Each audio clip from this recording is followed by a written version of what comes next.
이름 없는 나 이제야 나를 부른다. 1장 이름 없는 삶. 영자는 가을 햇살이 창문을 비추는 작은 방에 혼자 앉아 있었다.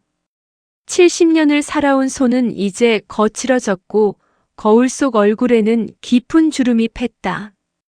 하지만 그 누구도 이 주름 하나하나에 새겨진 이야기를 묻지 않았다. 딸은 출가 외인이라더니 난 어느 집 귀신이었나 몰라. 영자는 중얼거리며 오래된 사진첩을 펼쳤다. 1955년 전라남도 시골 마을에서 태어난 그녀는 마을에서 손꼽히는 총명한 아이였다. 선생님은 늘 말했다. 영자는 공부를 계속해야 해. 이 아이는 다르거든. 하지만 아버지의 대답은 언제나 같았다. 여자애가 글 배워서 뭐하나? 동규만 잘 키우면 되지. 남동생 동규는 영자보다 2살 어렸지만 집안의 모든 관심과 투자는 그에게 쏠렸다. 영자는 14세가 되던 해학교를 그만두고 집안일을 도맡았다. 새벽부터 밤까지 일하면서도 동규의 교과서를 몰래 읽으며 글자를 놓지 않았다. 20대 초반 중매로 만난 남편 기준과 결혼했다. 그때만 해도 영자에게는 작은 꿈이 있었다. 결혼 후에도 야학이라도 다니고 싶었고 언젠가는 글을 쓰고 싶었다. 하지만 시어머니의 말은 단호했다. 며느리가 밖으로 돌아다니면 안 돼. 집안일이나 제대로 해. 첫째 아이가 태어나고 둘째가 태어나고 그 사이 남편은 점점 더 늦게 들어왔다. 영자는 묻지 않았다. 아니, 물을 수 없었다. 그것이 현명한 아내가 되는 길이라고 배웠으니까. 40대가 되어서야 영자는 깨달았다. 자신이 누구인지 모르겠다는 것을. 거울을 보면 기준이 아내, 민호와 수진이 엄마, 시어머니의 며느리만 보일 뿐이었다. 김영자라는 사람은 어디에도 없었다. 2장 조용한 반란. 남편 기준이 뇌경색으로 쓰러진 것은 영자가 65세 되던 해였다. 2년간의 투병 끝에 그가 세상을 떠났을 때 영자는 예상과 달리 자유로움을 느꼈다. 그리고 그런 자신에게 죄책감을 느꼈다. 장례를 치르고 49제까지 마친 후 집은 조용해졌다. 아들 민호는 부산에서, 딸 수진이는 미국에서 각자의 삶을 살고 있었다. 가끔 안부 전화가 올 뿐이었다. 어머니, 외롭지 마세요. 우리가 있잖아요. 하지만 영자는 알고 있었다. 그들에게 어머니는 중요했지만 김영자는 중요하지 않다는 것을. 어느 날 동네 문화센터에서 나온 할머니가 말을 걸어왔다. 혹시 글쓰기 강좌에 관심 없으세요? 요즘 저희끼리 모여서 인생 이야기를 글로 쓰고 있거든요. 영자는 망설였다.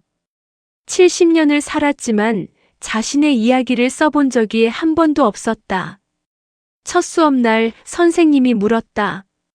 자기소개를 해보세요. 본인의 이름부터 말해주세요. 저는. 영자는 입이 떨어지지 않았다. 언제부터인가 자신을 김영자라고 소개한 적이 없었다.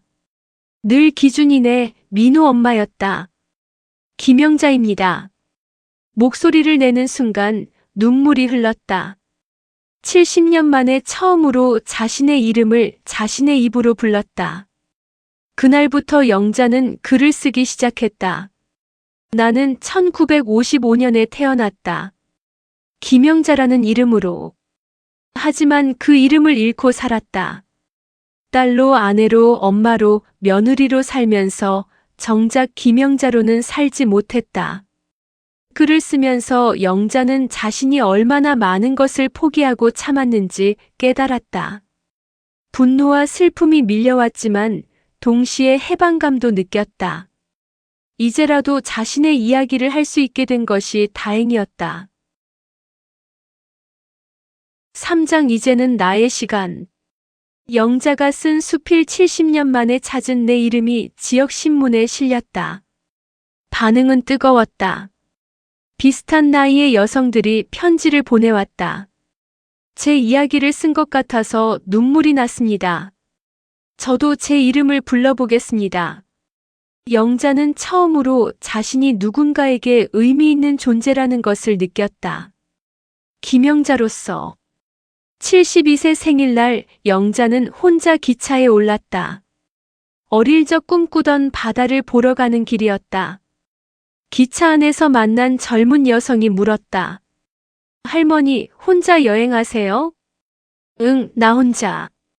70년 넘게 살았는데 나를 위한 여행은 처음이야. 젊은 여성은 신기한 듯 영자를 바라봤다. 멋있으세요. 저는 아직 결혼도 안 했는데 벌써 이것저것 눈치 보느라 힘들어요. 영자는 그녀의 손을 잡았다. 넌 꼭 너 자신으로 살아. 세상이 뭐라 해도 말이야. 이름을 잃어버리면 나중에 찾기가 참 어렵더라. 바다에 도착했을 때 영자는 큰 소리로 외쳤다. 김영자, 김영자. 파도 소리에 섞인 자신의 목소리가 이 세상에서 가장 아름다운 소리로 들렸다. 나는 김영자다. 72년을 살아온 한 사람이다. 늦었지만 이제라도 내 이름으로 살겠다. 남은 날들은 김영자로, 오롯이 김영자로. 영자는 일기장에 이렇게 적었다. 창밖으로는 봄이 오고 있었다. 에필로그. 김영자 할머니의 수필집 이름 없는 나, 이제야 나를 부른다는 출간 후 많은 독자들의 사랑을 받았다. 특히 중년 여성들 사이에서 김영자 신드롬이 일어났다. 전국 곳곳에서 내 이름 찾기 모임이 생겨났고 할머니는 강연을 다니며 이렇게 말했다.